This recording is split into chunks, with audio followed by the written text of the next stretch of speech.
एक बार से भगवान प्रसन्न हो जाते हैं।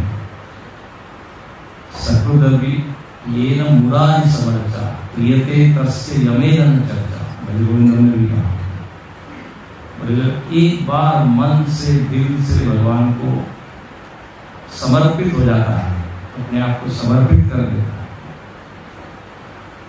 और बिल्कुल दिल से कहता है पाहिमाम त्राहिमाम।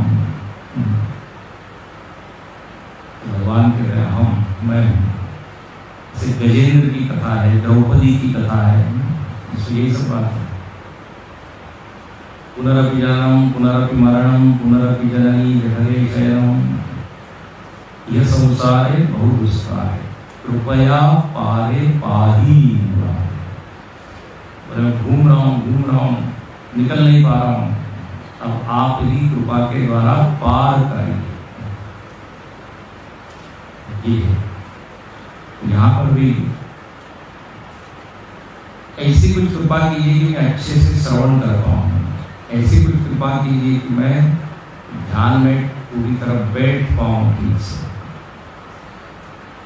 शारीरिक मानसिक बौद्धिक सभी दृष्टि से मेरा स्वास्थ्य ठीक हो। ये सब इसके पीछे भावना है। पांचवें मंत्र में सारे देवताओं को संबोधित करते हुए ऋषिगण कहते हैं कि हे इंद्रिय और इंद्रिय के अधिष्ठाता देवगण, अनुग्राह देवता, आपका संबंध परम ब्रह्म से, परमात्मा से है। सारे देवता परमात्मा के अधीन रहकर ही काम करते हैं। तो पूर्वम ब्रह्म, जो चिरंतन ब्रह्म है, उसके साथ आप सभी देवताओं का संबंध है। आप में उसी अनंत शक्ति, अनंत शक्तिमान परमात्मा की शक्ति प्रवाहमान है। मतलब ऐसे सारे देवता जो पर ब्रह्म से जुड़े हुए हैं। मैं क्या करता हूं, तो मैं स्तुति करता हूं उसी परमात्मा की, और मैं आपको भी नमस्कार करता हूं, नमो भी।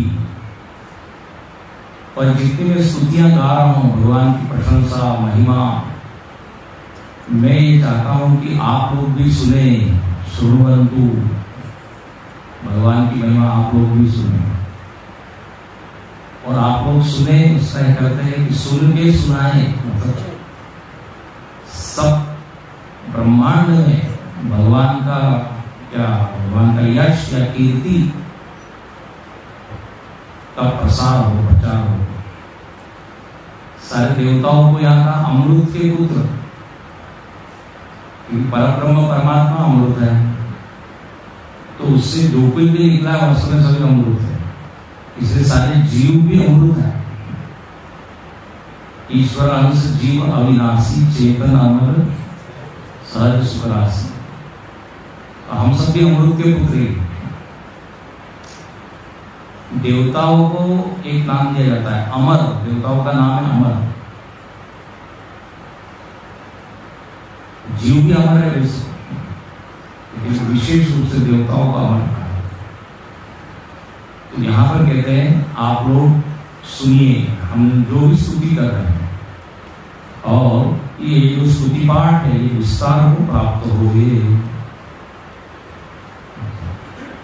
और आप सब लोग कौन है, तो देवताओं को कहते हैं कि आये धामानि दिव्यानि तस्तु, जिन्होंने सब ओर से दिव्य धामों पर अधिकार कर रखा है। देवता जो है पूरे सृष्टि में व्याप्त है। सूर्यदेव, चंद्रदेव, वायुदेव, जैसे हमने प्रातःकाल निवेदन किया था, आदि दैविक सत्ता है। तो हमारे और आपके जैसे उनका भी एक शरीर है। पवन देव के पुत्रों में हनुमान जी, पवन देव तो चलने वाली नहीं। गंगा जी देवी है, केवल प्रवाहमान पानी नहीं है। गंगा जी जो देवी है, उन्हीं के पुत्र हुए भीष्म, गंगा पुत्र भीष्म। महाभारत में तो आपने देखा होगा, गंगा पुत्र। ये सारे पांचों पांडव भी एक एक देवताओं के पुत्र ही। तो आदि दैविक सत्ता भी है, और वेदों ने तो इसका खूब बार बार वर्णन किया। अब हम लोग ऐसे हैं, प्रत्यक्षवादी ज्यादा है, एकदम भरोसा होता नहीं कि ये सब देवता है। तो आपकी बात नहीं कर रहा हूँ, आप लोग तो शायद सब, लेकिन समाज में अच्छा जो धार्मिक सीरियल होते हैं उसमें भी सारे देवताओं को दिखाते हैं, बादल के ऊपर ऐसे चलते रहते हैं। तो यहाँ तो नहीं दिखते, लेकिन कहीं है सूक्ष्म रूप से। अब कहते ये इंद्रिय के परे है, तो इसमें इसके अस्तित्व में प्रमाण क्या है? तो वेद ही प्रमाण है। अतीन्द्रिय विषय वेदा प्रमाण। बाकी कोई कहेंगे हमको इंद्र को सामने खड़ा करके दिखाओ, तब हम मानेंगे कि उसकी सत्ता है, तो वो होने वाला नहीं है। आप सब लोगों ने एक वाक्य सुना होगा, मरे बिना स्वर्ग दिखता नहीं। नहीं, हमको स्वर्ग में दिखाइए, फिर हम विश्वास करेंगे। अरे स्वर्ग की बात छोड़िए, आपको स्वप्न देखना है तो क्या खुली आंख से दिखेगा क्या स्वप्न? स्वप्न लोक की यात्रा करने के लिए भी ये आंख बंद करनी पड़ती है, मतलब नेत्र के द्वारा। खुली आंख से स्वप्न नहीं, सो जाते तब मनी राम जो है नया जगत बनाते हैं, उसका अनुभव हम करते हैं। हालांकि कुछ लोग खुली आंख से सपना देखते हैं, वो अलग प्रकार का, उसमें दृश्य को देखता है, लेकिन वो कल्पना रूप में खो जाता है। कहने का भाव यहाँ ये है कि इस आंख से भी स्वप्न का भी ज्ञान नहीं हो सकता, तो स्वर्ग का ज्ञान कैसे होगा? या सारे देवता लोगों का दर्शन कैसे होगा? इसलिए ये है, ये मानना चाहिए आदिदेव से। भागवत में तो कहा है मनु है, शत्रुपा है, नहीं प्रजापति, अष्टवसु, ये सब बदलते हैं, ये सब पद है, ब्रह्मा जी का पद है। ब्रह्मा,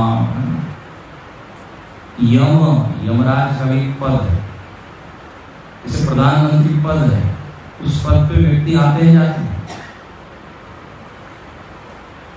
तो आप लोग कोई अच्छी खबर सुना देते हैं कि हम और आप भी ब्रह्मा जी बन सकते हैं, हम और आप भी इंद्र बन सकते हैं। हाँ, उतना पुण्य करना पड़ेगा, उतनी शुद्धि लानी पड़ेगी, संभव। तो ऐसे ही सारे देवता पूरे सृष्टि में व्याप्त हैं। इनको कहते हैं अमृत के पुत्र, विश्व देवगण, विश्व देवगण। और भागवत में तो ऐसा है कि सूक्ष्म रूप से अपने आसपास 14 देवता रहते हैं, या अपने कर्मों के वो साक्षी होते हैं। 14 देवता, पूरी सूची मालूम नहीं, लेकिन जो भी हम कर रहे हैं उसको 14 लोग देख रहे हैं। सूर्य आदि देवता ऐसा आता है। अच्छा, इससे थोड़ा प्रैक्टिकल अर्थ यदि देखें तो क्या है, देवता को शक्तियां हैं, अलग अलग तरह की शक्तियां। वायुदेव, तो वायु की शक्ति है कि नहीं, जबरदस्त शक्ति, तूफान जो आता है, साइक्लोन। अग्नि शक्ति है, पानी शक्ति, बाढ़ आती है तो सब उड़ जाता है, डूब जाता है। ये सारी शक्तियां बिखरी हुई, और इन सारी शक्तियों का एक एक स्वामी है, जिसको देवता का, और जो अंतिम स्वामी वो है परमात्मा। जब अजामिल ने नारायण नारायण कहा, हाँ अजामिल की कहानी जानते होंगे, तो वहां पे यमदूत आया, तो बड़ा पापी था, यमदूत लेने आए। वहीं पर विष्णुदूत भी पहुंचे, और दोनों में बहस होने लगी कि इसके ऊपर अधिकार किसका है। यमदूत कहने लगे हम, तो ये बड़ा पाप की है, यमराज के पास जाना चाहिए, हमारे मालिक ने भेजा है। और वो यमदूत वहां पे आश्चर्य व्यक्त करते हैं, बोले आप लोग कौन हो? जब विष्णु दूत, ये क्या है, तो हम पहली बार देखते हैं विष्णु, हमको तो लगता है हमारा ही अधिकार है सबको, हम ही पकड़ पकड़ के सबको ले जाते हैं, आप लोग कौन? विष्णु विष्णु दूतों ने कहा कि हम विष्णु के दूत हैं। जो भगवान का नाम लेते हुए देह छोड़ता है फिर उस पर तो हमारा अधिकार। तो वो यमदूतों को आश्चर्य हो रहा है और वो अपने बॉस के पास है, यमराज के पास, और कहने लगे आज ना आश्चर्यजनक एक दृश्य देखा कि कोई विष्णु दूत आए, ये कौन? हमको तो लगता था कि आप ही पूरे इस जीवों के मालिक हैं। तब यमराज वहां कहते हैं नहीं, मैं सबसे ऊंचा नहीं हूं, मेरे से ऊंचा है, मैं उसके नीचे। तो कहने का अर्थ क्या है? परमेश्वर सबसे ऊंचा, तो उसके आदि देवता यमदूत, विष्णुदूत। एक बार बड़ी मजेदार एक बात हुई, बोले इसने नारायण नारायण कहा और आपने इसको विष्णु लोक दे दिया। लेकिन उसने नारायण तो अपने लड़के को पुकारा था नारायण नारायण। वो तो इतना पापी था कि उसको तो मालूम ही नहीं है कि आपका नाम नारायण है। तो भी आपने उसको वैकुंठ में स्थान दिया। भगवान बड़ा अच्छा होता है, बोले उसको मालूम नहीं है नारायण मेरा नाम है, लेकिन मेरे को मालूम है। मैं तो यही समझ रहा हूं कि मेरा ही, देखो भगवान की कृपा है। ऐसो को उदार जगमाही, उदार, उनको तो निमित्त चाहिए। अरे बोला है उसने नाम बस। इसलिए गोस्वामी लिखते हैं कि भाव उभाव अनंत आलसो नाम जपत मंगल दिवस। भाव से जपो, बिना भाव से जपो, उगते हुए आलस्य से जपो, नाम जरूर काम करेगा। तो इस तरह यहाँ पे ये देवताओं की बात करते हैं। अब आगे यहाँ पर कहते हैं कि जब भगवान इन देवताओं को आदेश देते हैं कि इनका ख्याल रखो सभी साधकों का, तो फिर साधक अपनी साधना सफलता पूर्वक कर पाता है।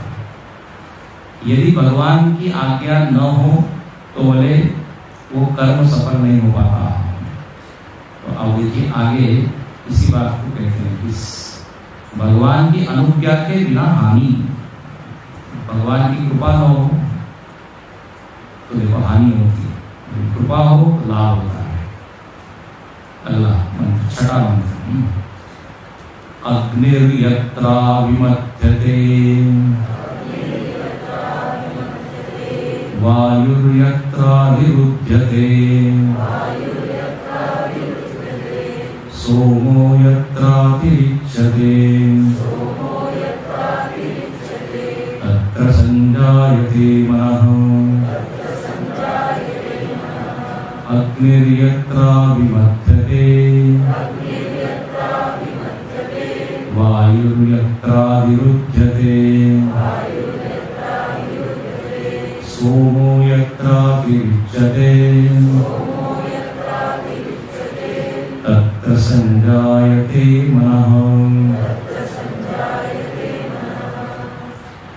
अब कहते हैं कि देखिए युञ्जा प्रथमं मन इत्यादिना सवित्रादि प्रार्थना प्रतिपादिता।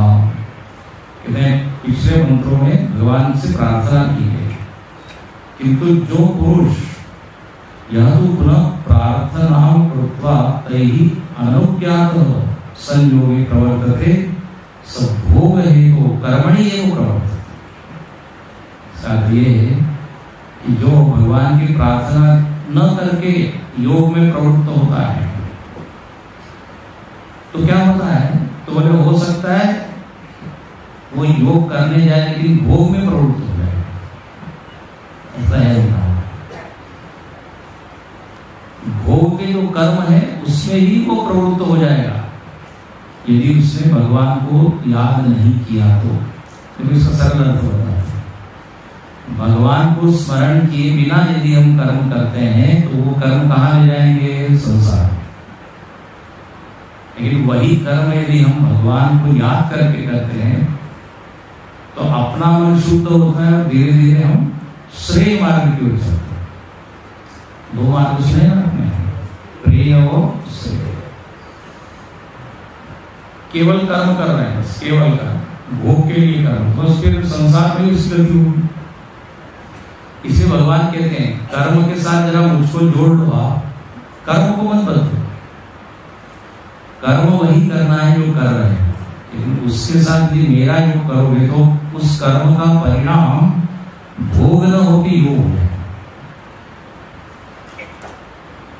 भोजन ही बना रहे हैं तो भोजन ही बनाएंगे, लेकिन भोजन के साथ जरा राम राम कर लीजिए, कृष्ण कृष्ण कर लीजिए। तो उस भोजन का सेवन करने के बाद जो अंतःकरण पर प्रभाव होगा वो आपका कल्याण करेगा, वो मुक्ति की ओर एक कदम आप आगे बढ़ोगे। इसे गीता में बार बार कहते हैं स्वे स्वे कर्मणि अभिरता, अपने अपने कर्म में आप बरतते रहो, करते रहो। Don't have to change. कर्मयोग मतलब कर्म को बदलना नहीं है, कर्म के पीछे की भावना को बदलना है। ये कर्म मैं भगवान के लिए कर रहा हूं, भगवत प्रीत्यर्थम अहम करोमि। पंडित मदन मोहन मालवीय कहा करते थे कि कर्म करने के पहले 4 बार नारायण नारायण बोलो, फिर कर्म। कर्मयोग करने के अनेक तरीके, कर्म के पहले स्मरण, कर्म करते समय स्मरण, और यदि कुछ भी नहीं फिर अंत में स्मरण, अंत में समर्पण। इसलिए वो दादा वासवानी हुए, वासवानी वो एक वाक्य बोलते थे कि हर 1 घंटे के बाद एक वाक्य बोलिए। अंग्रेजी में बोलते थे I am not alone, God is with me. मैं अकेला नहीं हूं, भगवान मेरे साथ है। ऐसा हर 1 घंटे के बाद करते रहो अपना काम। इसे गीता जी में सब आया कि वाक्य मां मनुस्मर तस्मात् सर्वेषु कालेषु मां मनुस्मर युद्ध। मेरा स्मरण करो, युद्ध करो। अब यह युद्ध करो का युद्ध नहीं है, अर्जुन चुकी युद्ध में था। युद्ध करो मतलब अपना कर्तव्य करो, नहीं तो एक ने इसका जैसा का तैसा अर्थ ले लिया। भगवान का नाम मेरा पीट रहा है उसे, भगवान ने क्या मेरा स्मरण करो, युद्ध करो। युद्ध मतलब कर्तव्य। अब जब ऐसा नहीं करते तो हम संसार की ओर चल पड़ते, भगवान को उठाते रहते हैं। बोले तुमने मेरा स्मरण किया ना, कर्म के दोष से मैं तुमको बचाते रहूंगा। अब देखिए जब यहाँ पे ऐसा नहीं होता तो क्या होता है, क्या लिखते हैं वो कर्मों में ही फंसा रहता है, कर्मकांड में ही फंस जाता है। अग्नि यत्राभिमत्यते, जहाँ अग्नि धान आदि या अग्नि का मंथन किया जाता है उसी में उसका मन लगता है। जहां पे वायु का अधिरोध होता है वहीं उसका मन लगता है। जहां सोम रस की अधिकता होती है उन्हीं कर्मों में उसकी प्रवृत्ति होती है। अब देखिए ये जरा मंत्र टेढ़ा है। एक अर्थ तो सीधा इसका ये ले सकते हैं कि वो कर्म कांड में पड़ जाता है। देखो जहां सोम रस की अधिकता होती है, सोम रस जानते हैं, समाज में सोम रस का अर्थ बिल्कुल अलग लेते हैं। सोम रस वास्तव में एक लता का नाम है, सोम लता। यज्ञ के समय में उस लता से निकले हुए जूस या रस का उपयोग होता है प्रसाद के रूप में या किसी उस कर्म कांड में। सोम रस का पान करते हैं।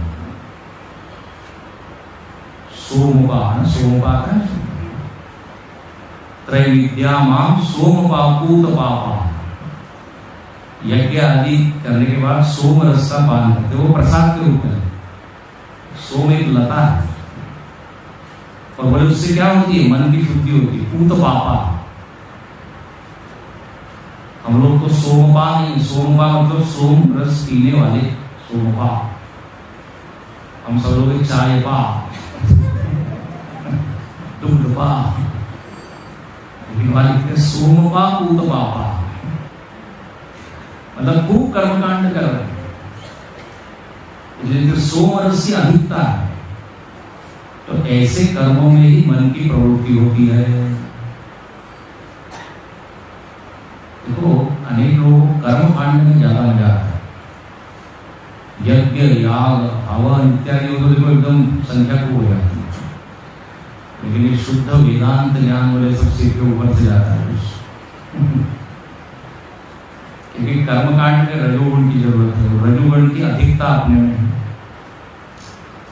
वेदांत श्रवण के लिए सात्विकता चाहिए, क्योंकि चित्त सूक्ष्म चाहिए। तो बोले ऐसे लोग यज्ञ कार्य में उनका मन लगा रहता है और उनको बस स्वर्ग आदि लोक में ही उनकी रुचि होती है। लेकिन यदि कोई भक्ति पूर्वक कर्मकांड करे और ये प्रार्थना करे कि हमको स्वर्ग वगैरह नहीं चाहिए, हमको तो आप चाहिए, तो बोले फिर उसकी गति अलग होती है,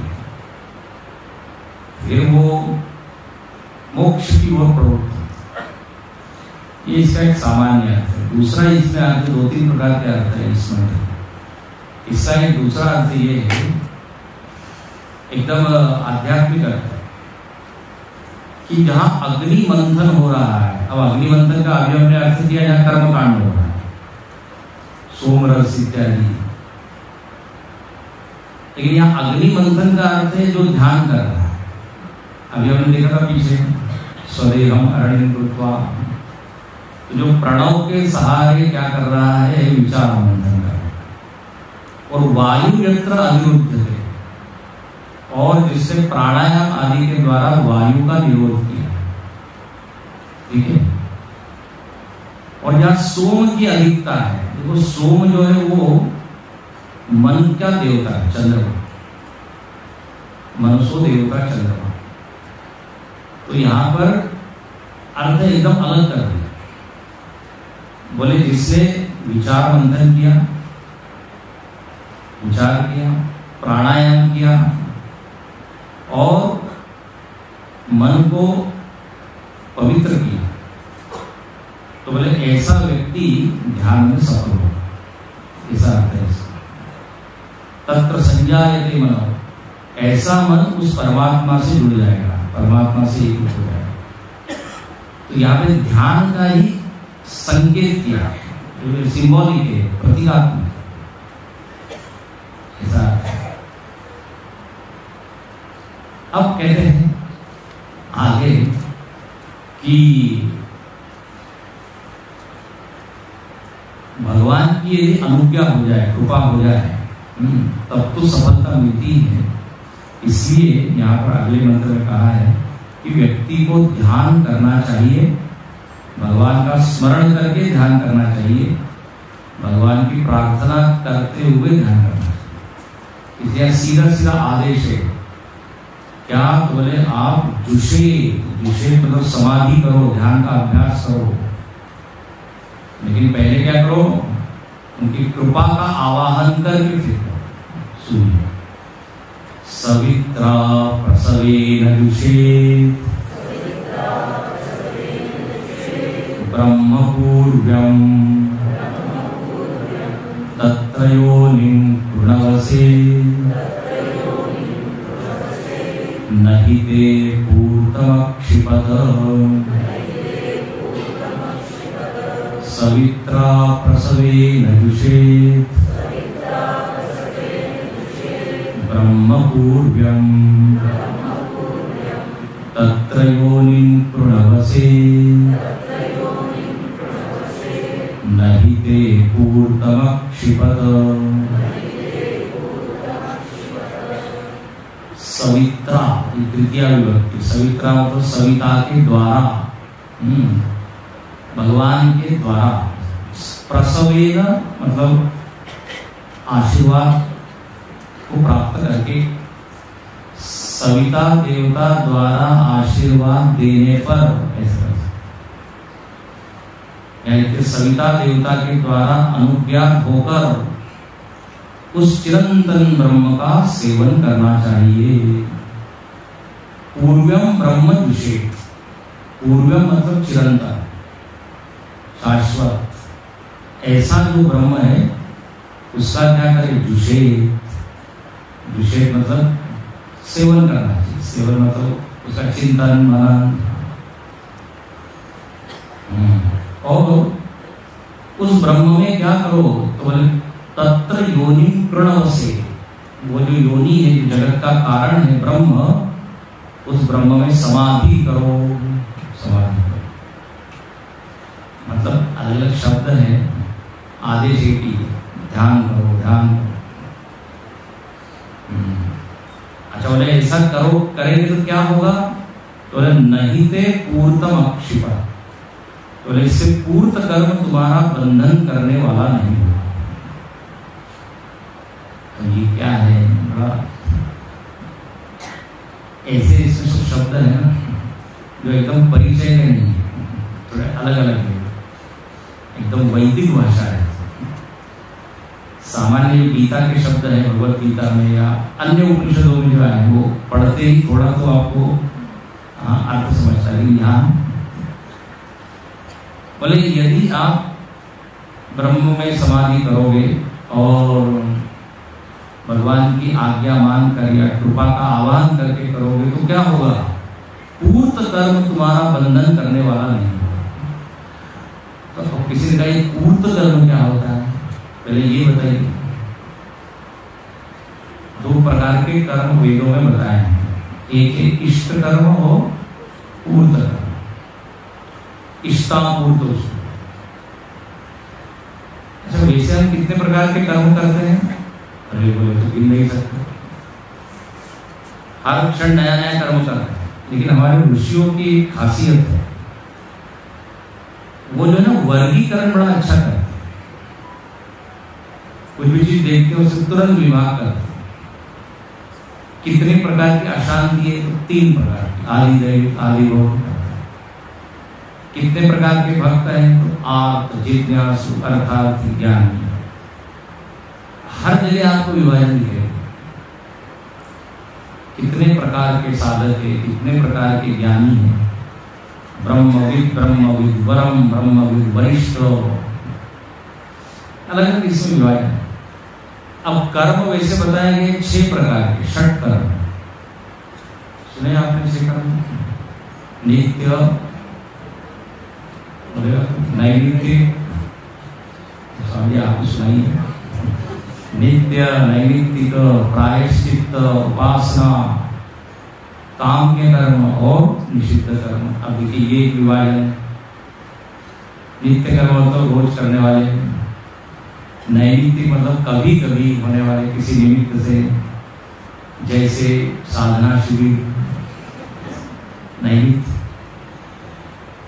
फिर प्रायश्चित्त, कोई अपराध हो जाता है तो हम फिर क्या अपने आप को कष्ट देते हैं, तो प्रायश्चित्त।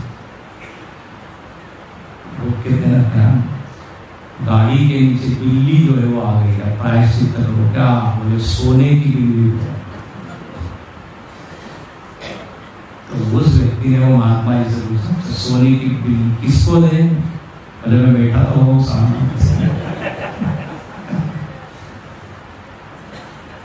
अब ये प्रायश्चित्त, तो कुछ न कुछ अपने आप को कष्ट देना। बोले आज हम भोजन नहीं करेंगे, हमने ये गलती कर दी, आज हमारे कठोर वचनों से उसका मन खराब हो गया, तो आज 2 घंटे मौन रहेंगे। तो ये होता है प्रायश्चित्त। प्रायश्चित्त कर्म में कुछ अपराध हो गया है, उसका फल कम हमको मिले, कम करने के लिए प्रायश्चित्त। तो नित्य, नैमित्तिक, प्रायश्चित्त, उपासना, भगवान के साथ रहना, भगवान के पास बैठना, उपासना, भक्ति करना। नित्य भगवान के सामने एक बार तो भी बैठना चाहिए। एक महात्मा जी कहते थे, रोज भगवान के दरबार में हाजिरी लगाओ, एक बार भगवान से हाय हेलो करो, कैसे आप ठीक ठाक हैं, हम खा रहे हैं तो भगवान को थोड़ा खिलाइए, अपने खाने पीने में शामिल कीजिए, उनसे जरा संवाद स्थापित कीजिए, उनसे बोलिए, चर्चा कीजिए। ऐसा होता है भक्तों को बिल्कुल करते। बोले आज भगवान जरा नाराज है, आज खुश है, आज उदार है, उनके भाव दिखाई देते हैं। उपासना बड़ी प्यारी चीज है, भगवान से संबंध जोड़ने के लिए ये एक साधना दी है। अरे भाई यदि आप पूजा नहीं करोगे तो कैसे हम जुड़ेंगे भगवान से? जोड़ने के लिए कुछ ना कुछ कारण चाहिए ना। उपासना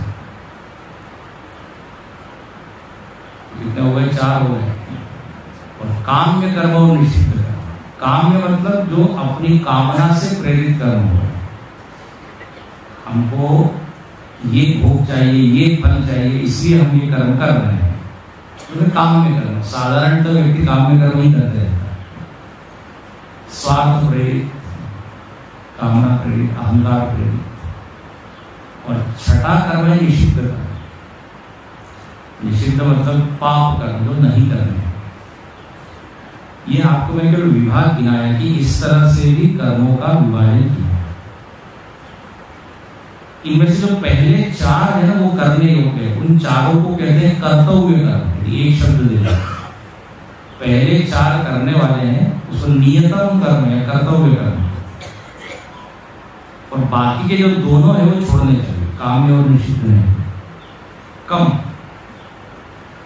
नहीं तो वो अब यहां कहते हैं इष्ट कर्म और पूर्त कर्म। बोले ये क्या है, ये कौन सा विभाग है? तो कहते हैं इष्ट कर्म मतलब इच्छित कर्म, जिसकी हमको इच्छा है, इच्छा प्रेरित जो कर्म हो। और पूर्त कर्म मतलब होता है समाज के कार्य, जिससे समाज की जो कमी है वो पूर्ण की जाती है, उसको पूर्त कर्म। जैसे विद्यालय नहीं तो विद्यालय बना दिया, पानी की व्यवस्था नहीं तो कुआं, बापी कुपतड़ा आदि, या फिर धर्मशाला बनवाए, अस्पताल बनाए। तो ये जो सामाजिक कर्म होते हैं जिसमें अपना स्वार्थ कम, समाज का हित, उसको पूर्त कर्म। अच्छा, अब ये कर्म में एक दिक्कत क्या है? कर्म में यदि हम भगवान को भूलते हैं, अपने को ज्यादा याद रखते हैं, तो अभिमान आदि दोष आ जाते हैं और फिर वो कर्म बंधन कारक होता है। ठीक है ना? कर्म बंधन कारक होता है। कर्म का एक स्वभाव बांध देते हैं, फल से भोगना ही पड़ेगा वो। लेकिन गीता में भगवान कहते हैं यज्ञार्थम कर्मणोन्यत्र लोकोयम कर्मबंधन। यदि तुम यज्ञ भाव से करो या परमात्मा के लिए करो तो बोले फिर कर्म बंधन होता है। कर्म करते हुए भी आप उससे बनते नहीं। जितने भी ज्ञानी लोग हैं देखिए, बड़े बड़े काम करते हैं लेकिन मुक्त रहते हैं, क्योंकि अहंकार उनमें शून्य होता है। अहंकार की याद ही नहीं होती कि मैं कर रहा हूं, बार बार क्या कहते, भगवान ही करा है, मेरा आपकी कृपा से सब काम हो रहा है, करते हो तुम कन्हैया, मेरा नाम हो रहा है। तो न मया कृतम यत् कृतम त्वया एव कृतम। इसे पूजा में बार बार हम बोलते तो आपने ही किया है, आपको ही सवाल कालेन वाचा मनसेन्द्रिय। तो ऐसा जो होता है तो नहीं ते पूर्तम अक्षर, तब फिर जो पूर्त कर्म है बंधन करने वाले नहीं। देखिए सामाजिक कार्यकर्ता अलग होता है, ध्यान से सुनिए। जो ये समाज सेवक होते हैं वो अलग होते हैं, और जो भक्त जो समाज की सेवा करते हैं या ज्ञानी जो सेवा करते हैं वो अलग। समाज सेवक जब समाज की सेवा करता है तो इस भाव से करता है कि समाज में बड़ी कमी है, इसका कल्याण करना है, उद्धार करना है, और मेरे पास शक्ति है, मैं सबका क्या करूंगा, उद्धार करूंगा। मैंने इतने लोगों को भोजन दिया, इतने लोगों को कंबल बांटे, इतने अस्पताल बनाए। वो समाज को बेचारा मान के फिर सेवा करता है। ध्यान से सुनिए कि समाज असहाय है, बेचारा है, इसको जरूरत है। अब इस भाव से यदि हम सेवा करेंगे तो हमारे में थोड़ा सा अभिमान का भाव आ सकता है। लेकिन आध्यात्मिक दृष्टि क्या है?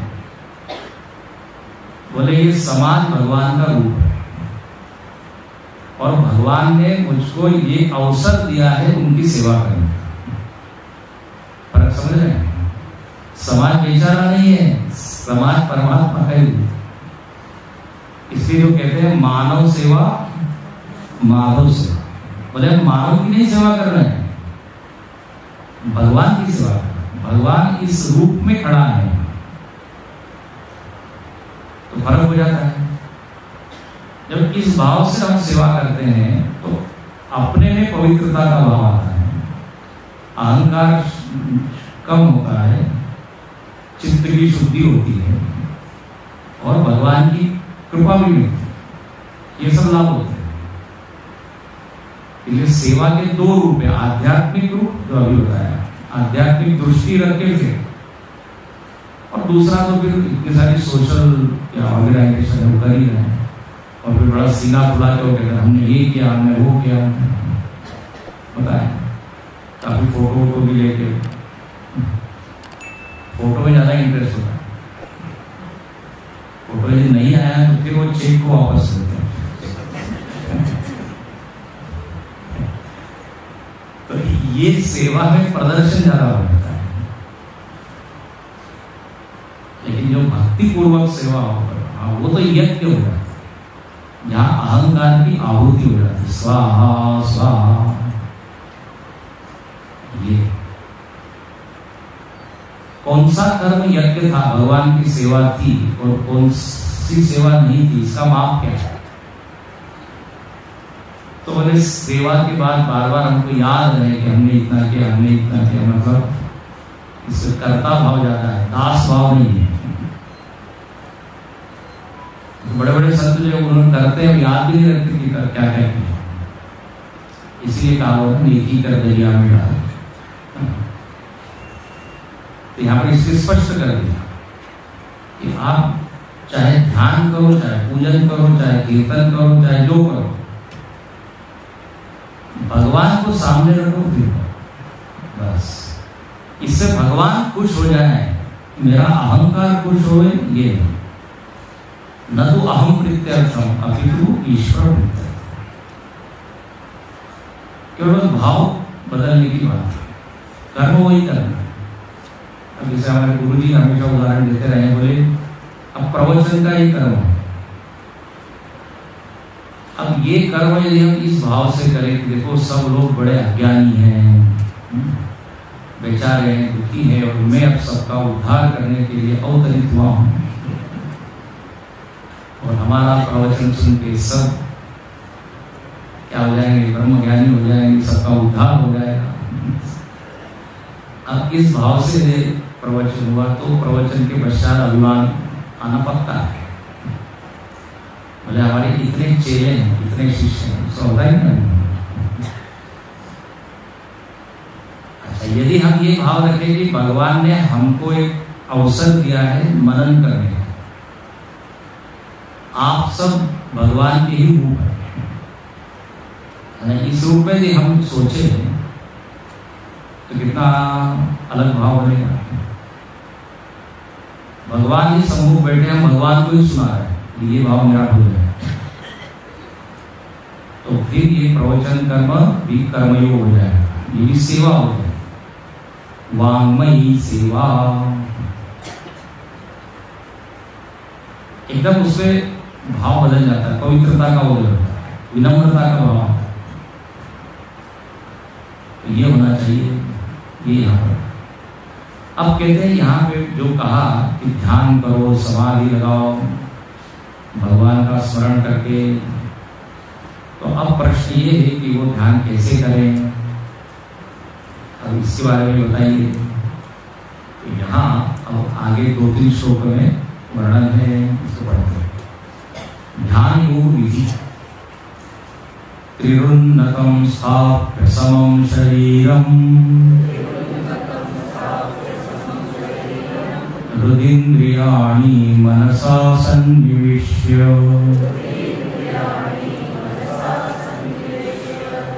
ब्रह्मोरूपेण प्रतरेत विद्वान् श्रोतांसि सर्वाणि भयावहानि। त्रिरुन्नतं स्थाप्य समं शरीरम्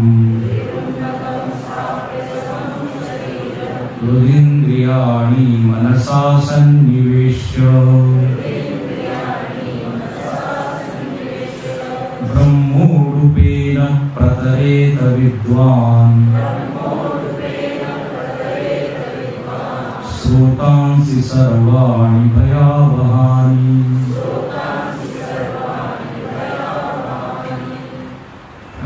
कहते हैं ध्यान यदि करना है तो सबसे पहले ये है कि आपको जो बैठने की मुद्रा है, जो बैठने की स्थिति है, शरीर की जो स्थिति वो ठीक होनी चाहिए। ध्यान के लिए देखिए अनेक अनेक सूचनाएं दी जाती है, ऐसा करो ऐसा करो। गीता में तो बिल्कुल बारीक बारीक छोटी छोटी सारी सूचनाएं हैं। तो शुरुआत कहाँ से? तो बोले आसन। एक होता है आसन जिसके ऊपर बैठते हैं वो, दूसरा आसन मतलब शरीर।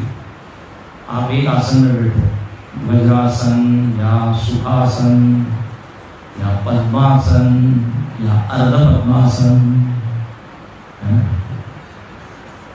ऐसा आसन हो कि जिसमें हम शरीर को भूल सके। ये मुख्य बात है। पद्मासन में बैठना आवश्यक नहीं है जितना शरीर को भूलना। तो पद्मासन में बैठ तो गए, आँख भी बंद कर ली, लेकिन घुटने का ही ध्यान हो रहा है, बड़े दर्द हो रहे हैं, बड़े दर्द हो रहे हैं, तो पद्मासन की भी जरूरत है। क्योंकि हमको बैठना नहीं है, शरीर से तो परे जाना है ना, तो बैठने के लिए थोड़ा ध्यान करना।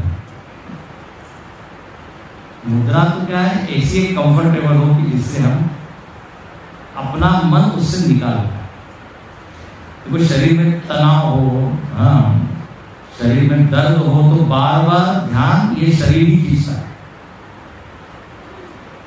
जरा नहीं होता तो उधर जाना। इसलिए कहते स्थिर सुखम आसन, दो चीज होनी चाहिए। स्थिरता हो आसन में और सुखरूपता, मतलब बहुत चंचल न हो, स्थिर मतलब अस्थिर न हो। स्वामी बड़ा मजाक करते हैं, बोले लोग बैठे बैठे भरतनाट्यम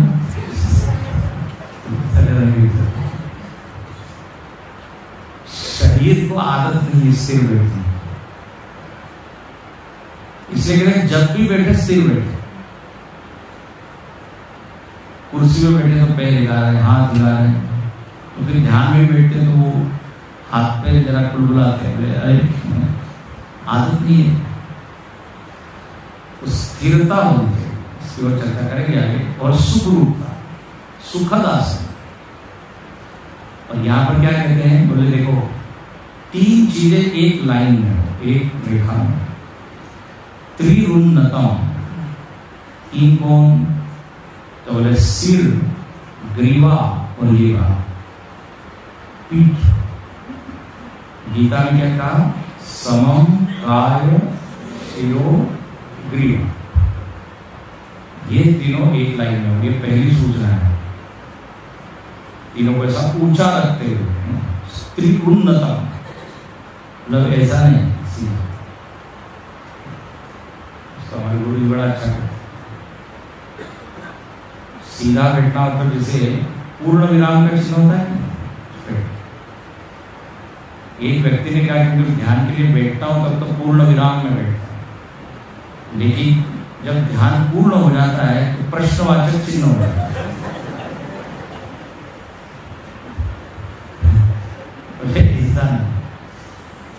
पूर्ण होने में तो भले 5 मिनट बैठिए, देखो 2 घंटे बैठने की आवश्यकता नहीं है कि जितनी देर बैठे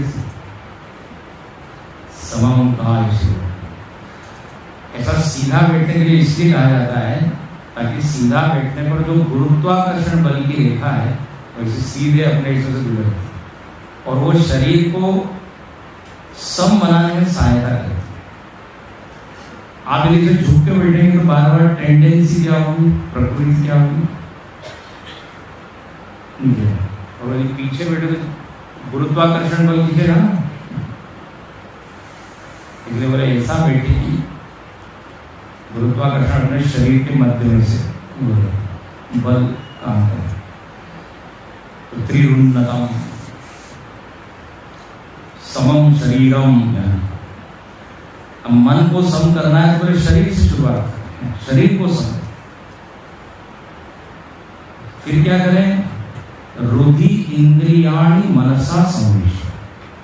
उसके बाद मेरे इंद्रियों का संयमन करे और इंद्रियों को हृदय में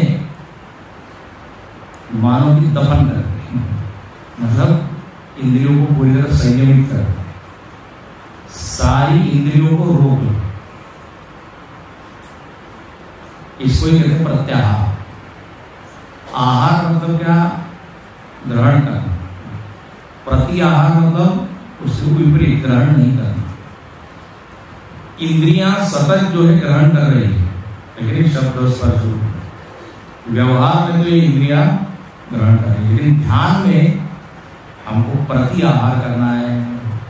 इंद्रियों को कहना है कि आप अपने अपने गोलकों में बैठे रहें। गोलक मतलब ये गोलक है नेत्रेंद्रिय का, ये कर्णेंद्रिय का गोलक है। कर्णेंद्रिय ही नहीं है ये कान। कान क्या है, गोलक है, सीट है। उस सीट के ऊपर कौन बैठी है, कर्णेंद्रिय। तो बोले उनको इन इंद्रिय को उसी में रहने, बाहर उनको न जाने, प्रत्याहार। और फिर क्या करें, ब्रह्मो रूपेण प्रत्येर, नए शब्द है ब्रह्मो उरूप क्या होता है तो बोले उरूप मतलब होता है नौका। ब्रह्म रूपी नौका में बैठकर विद्वान क्या करे, तर जाए, संसार के परे चले। क्या मतलब यहाँ पे ये है कि आप सीधे बैठ गए, इंद्रिया भी आपकी शांत हो गई। अब आप ब्रह्म रूपी नौका में बैठिए। अब यहाँ ब्रह्म का अर्थ है, ब्रह्म शब्दम प्रणवम। ब्रह्म का अर्थ है प्रणव, ओम। ओम रूपी नौका में मन को बिठा। नौका के काम क्या होता है, एक किनारे से दूसरे किनारे। तो इस ओम का उच्चारण कीजिए, ओम का ध्यान कीजिए और इस शरीर रूपी किनारे से आगे बढ़ते बढ़ते किधर चले जाए, आत्मा की दूसरा किनारा। पंचकोशों को पार कीजिए, अन्नमय, प्राणमय, मनोमय। ये इस तरह यहाँ पे बड़ा ही काव्यात्मक ढंग से वर्णन है। उसको अच्छे से हम देखेंगे, आगे के मंत्र में भी वर्णन है कि कौन सी जगह पर बैठे। शरीर की तो बात करें, सीधे बैठे, लेकिन कहाँ बैठे वो आगे